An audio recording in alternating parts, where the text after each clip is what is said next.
چین کے دارالحکومت بیجنگ میں چھوٹا طیارہ شہر کی سب سے بلند عمارت سے ٹکرانے کے 4 دن بعد بھی حادثے کی وجہ سامنے نہیں آ سکی۔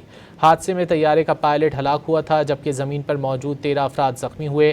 چینی حکام نے اب تک صرف ایک مختصر سرکاری بیان جاری کیا ہے جس میں حادثے کی بنیادی معلومات دی گئی ہیں۔ حادثہ جہاز کے 109 منزلہ سے ٹکرانے سے پیش آیا۔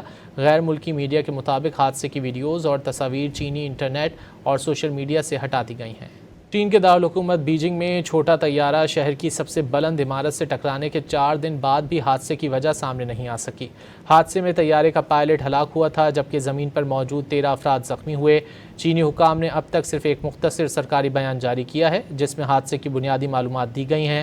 حادثہ جہاز کے 109 منزلہ سے ٹکرانے سے پیش آیا۔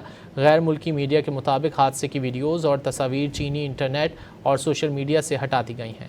چین کے دارالحکومت بیجنگ میں چھوٹا طیارہ شہر کی سب سے بلند عمارت سے ٹکرانے کے 4 دن بعد بھی حادثے کی وجہ سامنے نہیں آ سکی۔ حادثے میں طیارے کا پائلٹ ہلاک ہوا تھا جبکہ زمین پر موجود 13 افراد زخمی ہوئے۔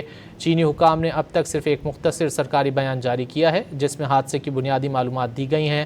حادثہ جہاز کے 109 منزلہ سے ٹکرانے سے پیش آیا۔ غیر ملکی میڈیا کے مطابق حادثے کی ویڈیوز اور تصاویر چینی انٹرنیٹ اور سوشل میڈیا سے ہٹا دی گئی ہیں۔